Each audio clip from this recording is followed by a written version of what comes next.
Bonjour à tous, et bien prenons encore un instant aujourd'hui pour méditer le 8e jour du mois avec le Sacré-Cœur de Jésus.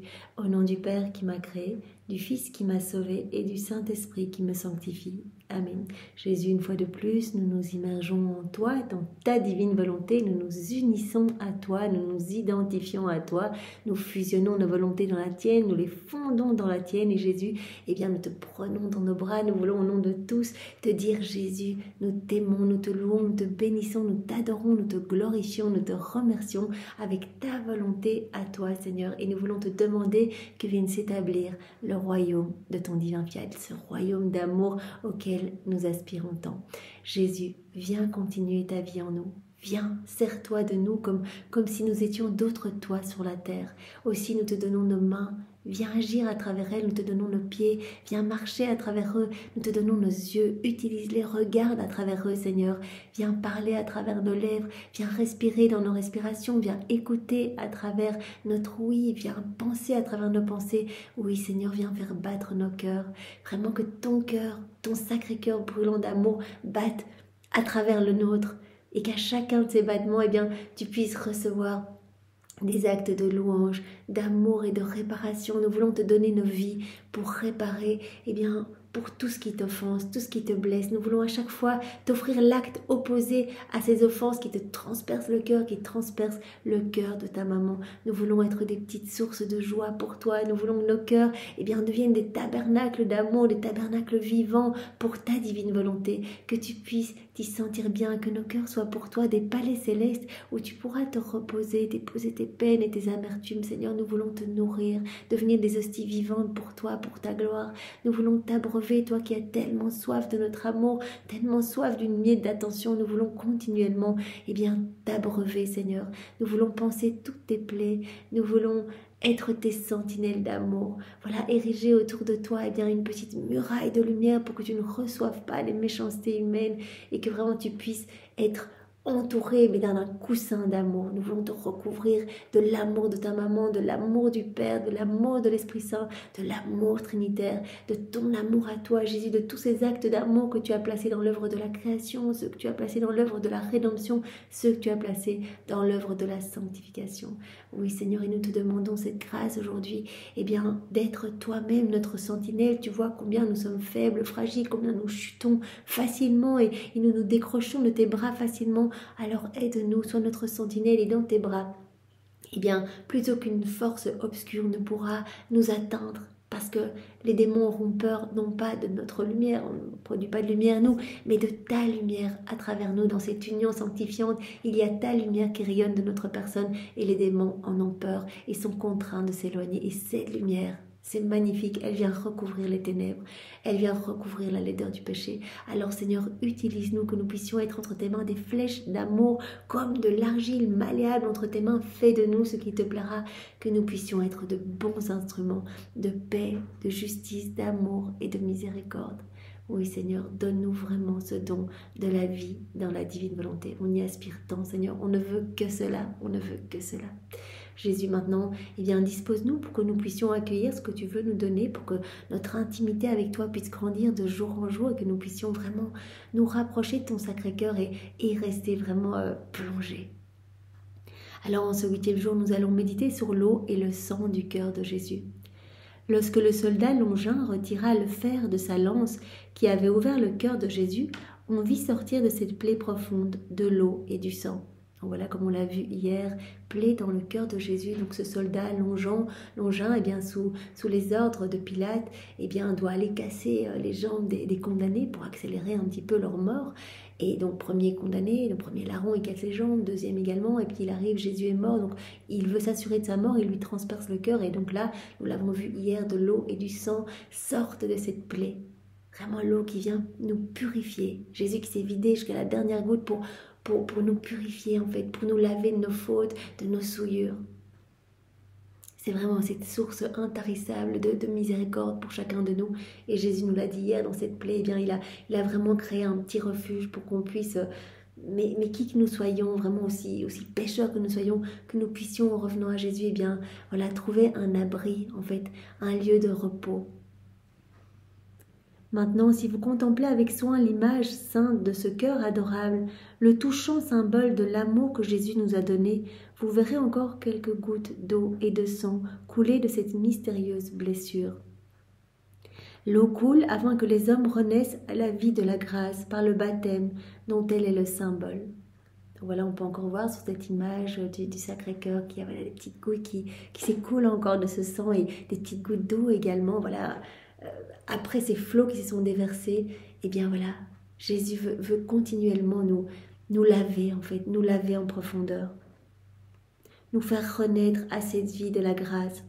Je répandrai sur vous, nous dit ce doux Sauveur, une eau salutaire, et vous serez purifiés de toutes vos souillures, et je vous donnerai un cœur nouveau. Jésus veut vraiment que notre cœur devienne tout pur, en fait que notre cœur soit tout ali. Saint Augustin assure que cette eau miraculeuse a encore la vertu d'apaiser la soif brûlante des passions.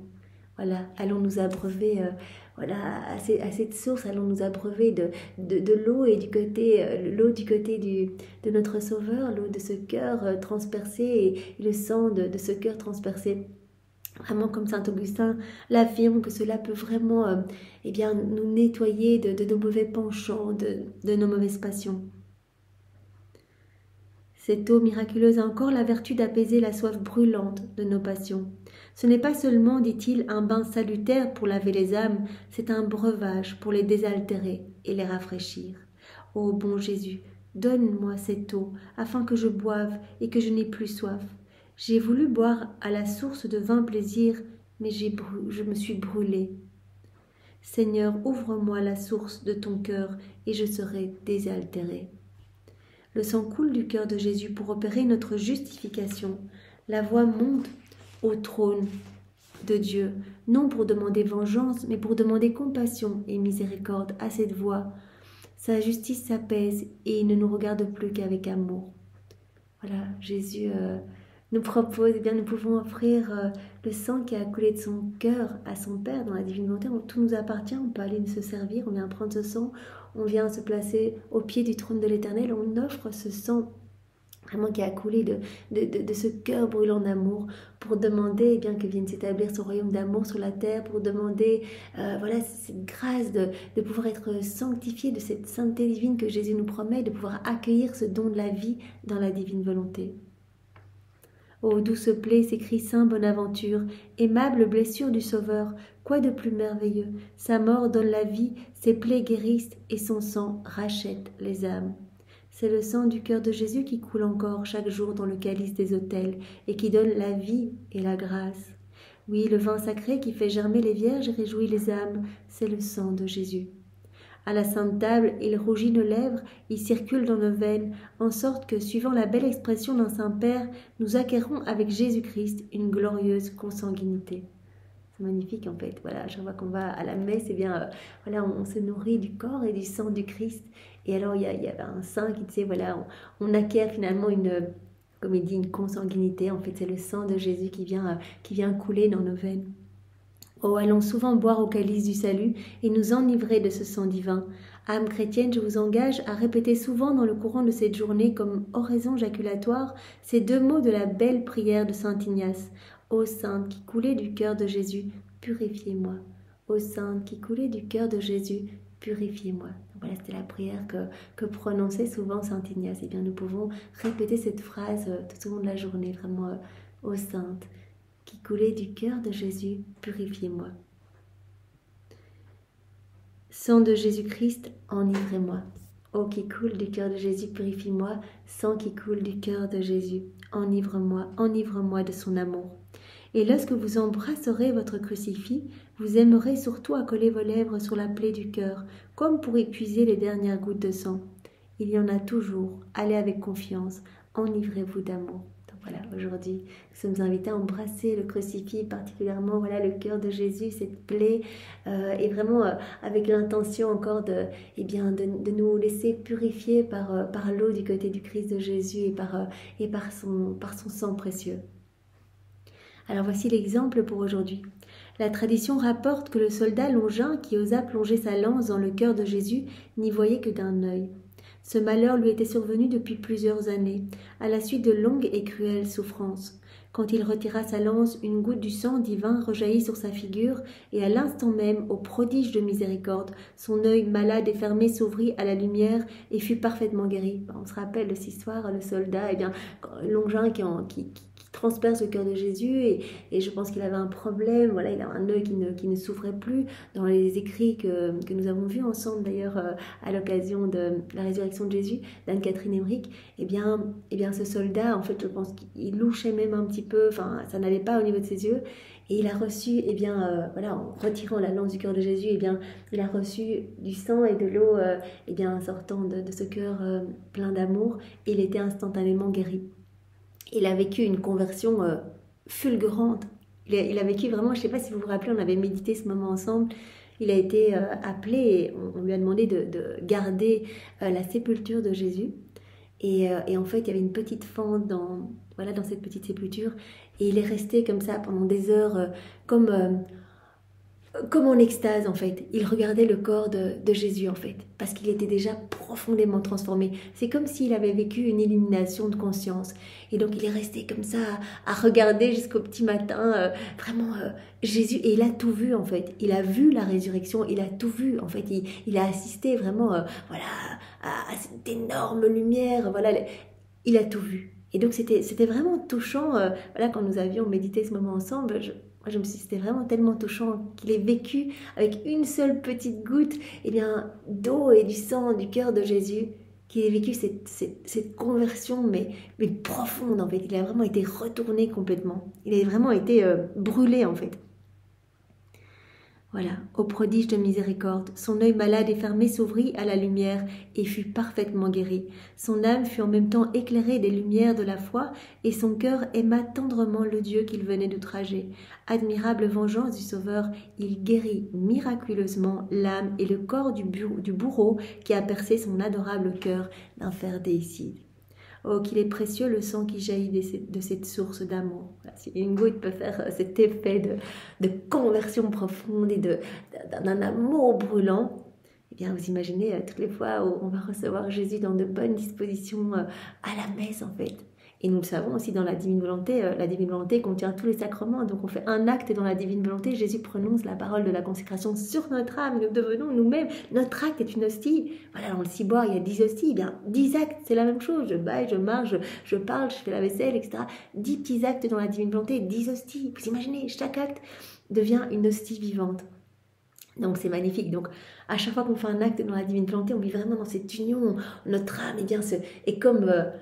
envahi d'un parfum céleste et vraiment il y a quelque chose de divin qui s'installe dans notre âme. Vraiment, Jésus retire quelque chose d'humain pour y mettre quelque chose de divin. Donc à chaque acte également nous pouvons vivre c'est vraiment cette transformation magnifique.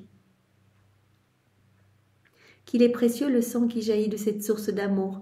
Longin ne fut point ingrat. Forcé de garder le tombeau du Christ après sa sépulture, et témoin du grand miracle de la résurrection, il publia partout ce qu'il avait vu et entendu. Comme je le disais précédemment, donc il a assisté à la résurrection. En fait, c'est vraiment... la Vierge Marie a été avec Jésus, ça on le sait, d'après les écrits de Maria Valtorta, etc., a été avec Jésus dans les limbes pour libérer les âmes des limbes, etc. Et Jésus l'a prévenue, elle, en premier de sa résurrection, donc c'est montré en premier à sa maman. Mais Longin a été, quelque part, après la Vierge Marie, le tout premier à voir Jésus ressuscité, en fait. Il était là, il a tout vu, et il a témoigné partout. Les Juifs, n'ayant pu le corrompre par des promesses et des présents, obtinrent de Pilate qu'il fût mis à mort. Et 2 archers reçurent ordre de le tuer. Voilà, donc on a essayé de le payer pour qu'il nie ce qu'il avait vu, qu'il donne une autre version, etc., mais il a été tellement touché, son âme était tellement brûlante d'amour que voilà, il a dit non, je n'irai pas, et donc il a été condamné à mort. Et 2 archers reçurent l'ordre de le tuer. À cette nouvelle, Longin tressaille de joie, heureux de verser son sang pour celui dont le sang l'avait guéri et sanctifié.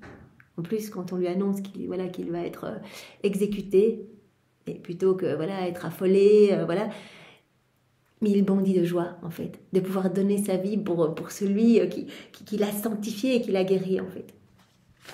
C'est magnifique, cet exemple. Il commande à un serviteur de lui apporter un habit blanc pour solenniser la fête des noces célestes. Vous imaginez le bourreau de Jésus qui vient lui enfoncer la lance dans le cœur, voilà, froid, fermé, et qui devient en fait un apôtre fervent, qui donne sa vie pour le Seigneur. Donc il va même demander à un serviteur de lui amener un vêtement blanc, parce qu'il dit, mais je vais célébrer les noces en fait. Ça va être ma mort, mais ma mort d'amour pour mon Sauveur, pour solenniser la fête des noces célestes. Et après avoir embrassé et béni 2 de ses amis qui l'accompagnaient au supplice, il fut décapité.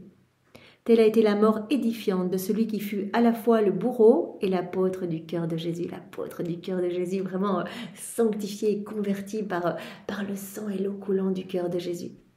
Ô puissance merveilleuse du sang jaillissant de cette plaie divine, si une seule goutte a eu tant de vertu, que serait-ce de cette source intarissable qui coule sans cesse sur l'autel? Sans cesse. Nous sommes invités tous les jours à aller à la messe et vraiment à nous laisser transformer en fait.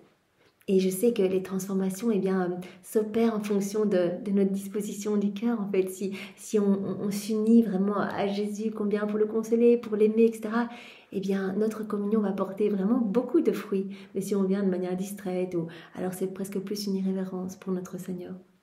Voici la prière pour aujourd'hui. Ô cœur de Jésus, combien tu m'as aimé, que serais-je devenu si je n'avais pas été racheté par ton précieux sang? Hélas, j'eusse été perdu sans ressource. Ô baume inestimable, sorti de la source d'un amour immense, doux Sauveur, continue de répandre sur moi la rosée de ce sang salutaire, afin qu'elle me purifie de plus en plus et me procure la gloire du ciel. Ainsi soit-il. Et vraiment, nous pouvons aussi, moi j'ai l'habitude de le faire, bien placer toutes les âmes des enfants non-nés, des enfants avortés, bien dans le côté sacré de Jésus pour qu'ils puissent être baptisés. Et tous les enfants aussi non baptisés dans le côté de Jésus pour qu'ils puissent être baptisés vraiment dans le sang et l'eau du cœur de Jésus. Voilà, qu'ils puissent maintenant l'être. Merci Seigneur de nous avoir donné à travers cette petite méditation cette joie de nous unir davantage à ton Sacré-Cœur. Au nom du Père et du Fils et du Saint-Esprit. Amen. Soyez tous bénis. Au revoir.